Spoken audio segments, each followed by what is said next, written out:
कन्हैया लाल अग्रवाल कांग्रेस में शामिल हो गए हैं। कमलनाथ ने सदस्यता दिलवाई है। 2018 में कन्हैया लाल अग्रवाल को टिकट नहीं मिला था और कन्हैया लाल अग्रवाल ने निर्दलीय उस वक्त चुनाव लड़ा था जब 2018 में प्रदेश में विधानसभा के चुनाव हुए थे।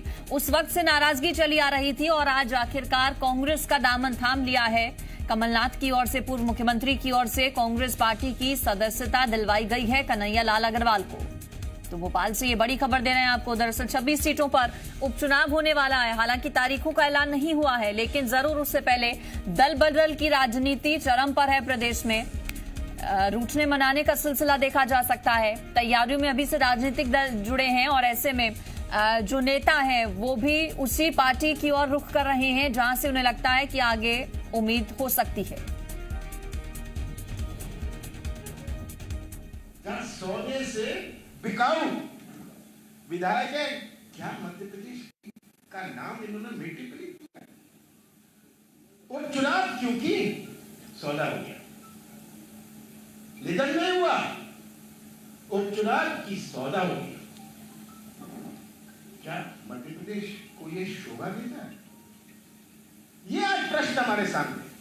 ये उपचुनाव मत मानिएगा, इसे आम चुनाव मत मानिएगा, इसे तो मध्य प्रदेश के भविष्य का चुनाव मानिएगा, क्योंकि ये तय करेगा कि हम कैसी राजनीति, कैसा मध्य प्रदेश का नक्शा, विकास का नक्शा अपने देश में, अपने देश के सामने रखना चाहते हैं। इस चुनाव में ये तय होने जा रहा है। अगर अभी अग्रवाल जी ने एक सच बात कही, बहुत सी बातें कही, पर सबसे सच्ची बात थी कि बीजेपी कितना झूठ बोलती है। ये कितना झूठ बोलती है। कांग्रेस की सरकार 15 महीने रही, सही बात है। इसमें से 2-2.5 महीने गए लोकसभा चुनाव में, आचार संहिता में। 1 महीना गया उत्तर प्रदेश में। हमारे पास तो 11.5 महीने थे। जो 11.5 महीने की तस्वीर है आप सबके सामने है। मैंने कोई घोषणा नहीं करी कि हम मध्य प्रदेश के नौजवानों का लिए पूरा प्रयास करेंगे। इतने सारे नौजवान हैं, उनको देख के मुझे चिंता होती है। आज का नौजवान जो भटक रहा है, कृषि क्षेत्र में कैसे हम नई क्रांति लाएं। कृषि क्षेत्र हम सुधार देंगे, क्रांति ले आएंगे नीति से, अपने नियत से। और ये नौजवानों को क्या होगा? ये कोई नीति बना दे सबको रोजगार मिल जाए, रोजगार नहीं मिलने वाला। ये नई पीढ़ी का क्या होगा? ये हमारे सामने चुनौती। मैंने नहीं कहा था कि 1000 गौशाला हम बनाएंगे। आज तक मैंने नहीं कहा कि कितने गौशाला कहां बने। कि मैं ये मानता हूं कि ये गौशाला जो बने आप सबके सामने, जिनके लिए बनाए वो जानते हैं।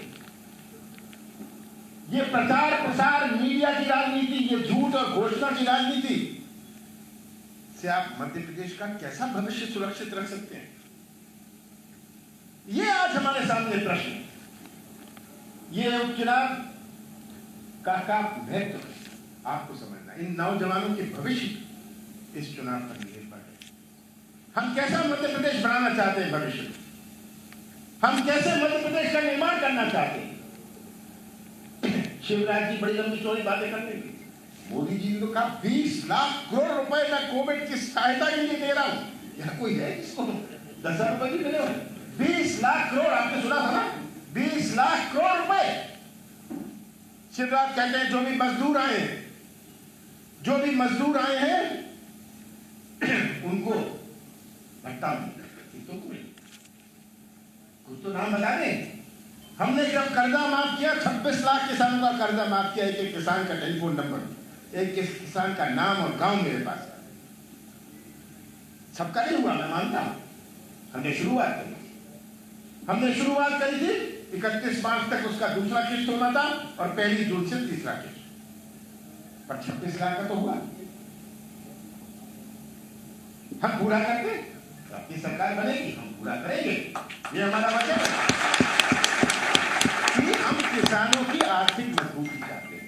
हम चाहते हैं कि किराने की दुकान जो गांव में है वो चले। वो तभी चलेगी जब किसान के पास जेब में कुछ होगा, उसको खर्च करने के लिए उसकी क्रय शक्ति होगी, खरीदने की ताकत होगी।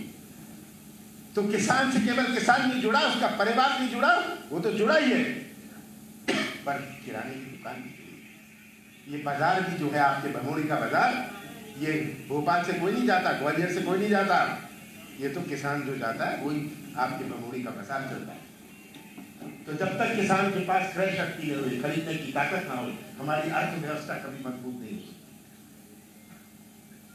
हमारे नौजवान आज देश भर में मजदूरी कर रहे हैं। आपने कभी गुजरात का मजदूर देखा है, केरला का मजदूर देखा है, तमिलनाडु का मजदूर देखा है, कर्नाटक का मजदूर देखा है? केवल मध्य प्रदेश, छत्तीसगढ़, 4-5 प्रदेशों की मजदूरी है। क्यों? ये आज हमारी हालत है। 15 साल जो बीजेपी ने हमारे नौजवानों के भविष्य को उपेक्षित रखा, ये मेरा प्रयास था कि मैं देश होगा। और 11.5 महीने में जो हो सका हमने ईमानदारी से प्रयास किया। कोई कहेगा ये नहीं किया, कोई कहेगा आलोचना करेगा, मैं आलोचना के लिए तैयार हूं। बहुत कुछ चीजों का शुरुआत नहीं हो सका, बहुत चीजें जो शुरू करी वो आगे नहीं बढ़ पाई।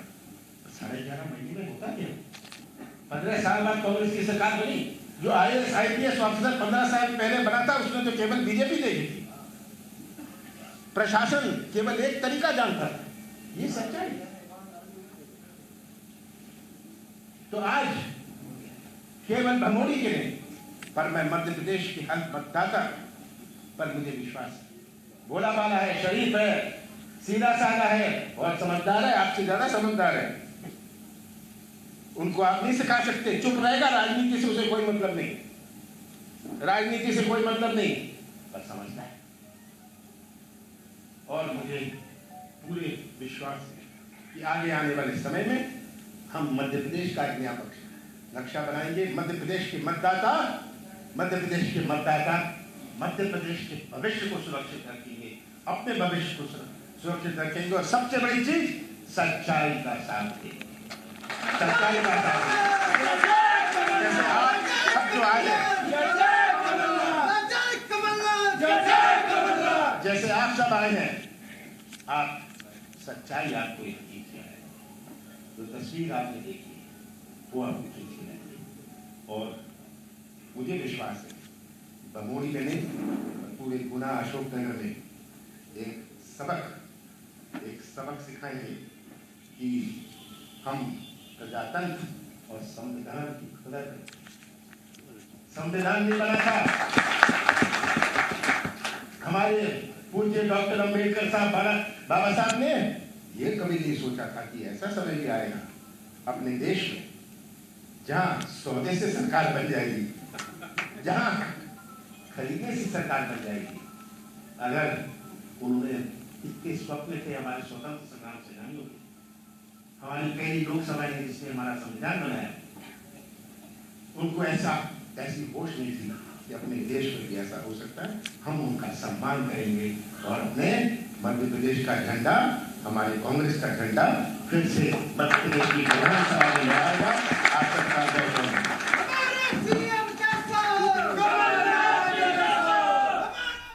तो पूर्व मुख्यमंत्री कमलनाथ को आप सुन रहे थे। बता दें, आज ही सदस्यता ली गई है कन्हैयालाल अग्रवाल की ओर से कांग्रेस पार्टी की। कांग्रेस में वो शामिल हुए हैं कमलनाथ की मौजूदगी में, और इस दौरान कमलनाथ की ओर से संबोधित किया जा रहा था। उन्होंने कहा, करीब 400 लोग यहाँ उपस्थित हैं, कृपया उनको भी अपनी सदस्यता से मतलब मंजूरी देने की कृपा करें। कांग्रेस की तरफ से आपका स्वागत है, स्वीकृति तो है, पर साथ साथ आपका स्वागत है। इसलिए मैंने कहा, मैं फिर से दोहराना चाहता हूँ कि आप मुझे देख के नहीं, कांग्रेस को देख के नहीं, आप सच्चाई देख के यहाँ उपस्थित हैं। आप सब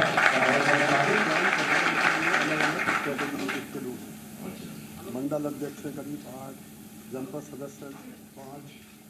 मैं एक लिस्ट बता दूं, आज जो कांग्रेस की सदस्यता ग्रहण कर रहे हैं उनमें वर्तमान में जो जनपद सदस्य हैं उनकी संख्या 5 है।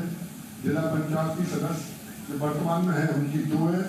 जिला महामंत्री भारतीय जनता पार्टी 1, मंडल अध्यक्ष गुना मंडल के जो पूर्व मंडल अध्यक्ष है उनकी संख्या 10 है। युवा मोर्चे के वर्तमान में महामंत्री उनकी संख्या 2 है। पूर्व पदाधिकारी मंडल जो उपाध्यक्ष वगैरह हैं उनकी संख्या 25 है। वन समिति के अध्यक्ष और यहाँ उपस्थित हैं काली जी, उनकी संख्या 1 है। 2 पूर्व अध्यक्ष वशिष्ठ जी और सोनी जी यहाँ पर उपस्थित हैं।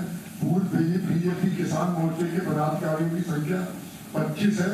पूर्व सरपंच करीब अभी यहाँ 20 है। पूर्व बालापुर संयोजक जो भारतीय जनता पार्टी की परंपरा है उनकी संख्या 20 है। तो करीब 250 से अधिक भारतीय जनता पार्टी के कार्यकर्ता यहाँ उपस्थित हैं जो माननीय आज कांग्रेस की सदस्यता ग्रहण करते हैं। बहुत बहुत धन्यवाद। मैं आगे जाके मिल लेता हूँ। बाकी लोग रहे, आप लोग यहीं बैठे रहे, ये रास्ता अपना है।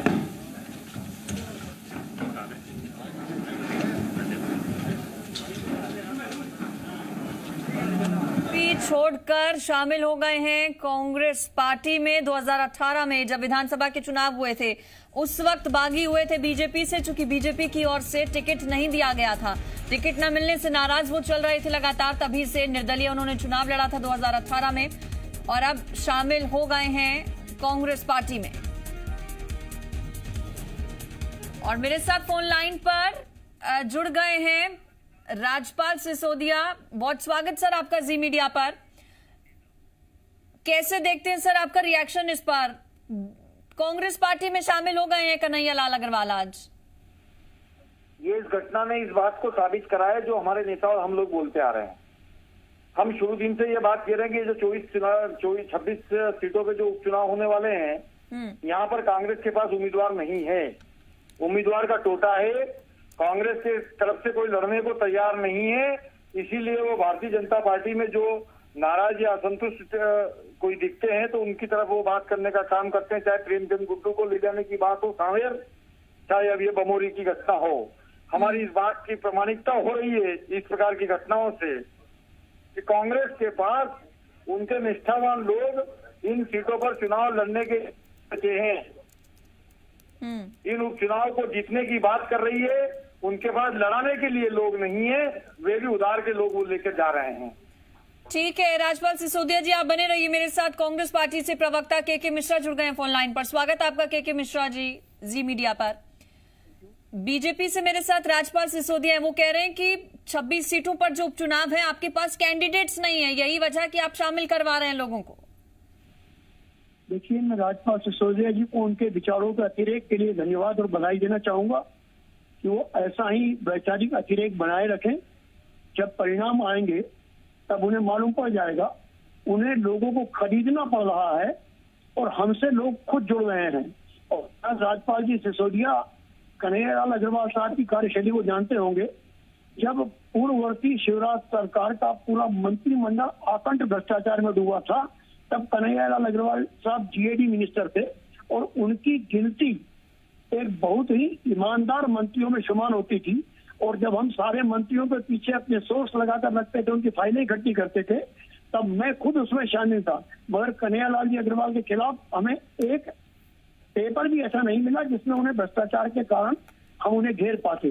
तो ऐसे व्यक्ति को हमारे साथ आने पर मुझे व्यक्तिगत तौर पर भी प्रसन्नता है और निश्चित तौर पर वो कांग्रेस पार्टी के लिए एक उपयोगी नेता साबित होंगे। राजपाल जी, सुना आपने के मिश्रा कह रहे हैं कि हमें खरीदने की जरूरत नहीं पड़ रही, खुद आ रहे हैं लोग शामिल होने के लिए कांग्रेस में। के मिश्रा जी, जब हम किसी के ऊपर आरोप लगाते हैं तो एक उंगली जब उनकी तरफ आरोप के लिए लंबी करते हैं तो 3 उंगली खुद पे आती है। ये जो खरीदने का आरोप आप लगा रहे हैं तो एक उंगली अगर हमारी तरफ आ रही है, ये समृद्धशाली परंपरा खरीदने बेचने की आपकी रही है, हमारे यहाँ इस प्रकार की परंपरा नहीं। अब वो पूरा प्रदेश जानता है, आपसे तक प्रदेश की जनता को नहीं चाहिए। के मिश्रा जी, आप जवाब देंगे इसका कुछ? राजपाल जी क्या बोले, मैं सुन नहीं पाया हूँ कि आवाज ब्रेक हो गई थी, जरा फिर से आप रिपीट कराइएगा। राजपाल जी, आवाज आ रही है आपको? जी आ रही है। राजपाल जी, कमलनाथ को आपने सुना होगा, पूर्व मुख्यमंत्री, वो कह रहे हैं प्रदेश की जनता से कि इन चुनावों को उपचुनाव के तौर पर ना देखा जाए बल्कि मध्य प्रदेश के भविष्य के चुनाव पर देखा जाए। मध्य प्रदेश का भविष्य तो सुरक्षित है माननीय शिवराज सिंह चौहान जी के हाथों में। ये भविष्य तो तय करने वाला है ये चुनाव कांग्रेस और कांग्रेस के नेता कमलनाथ जी का।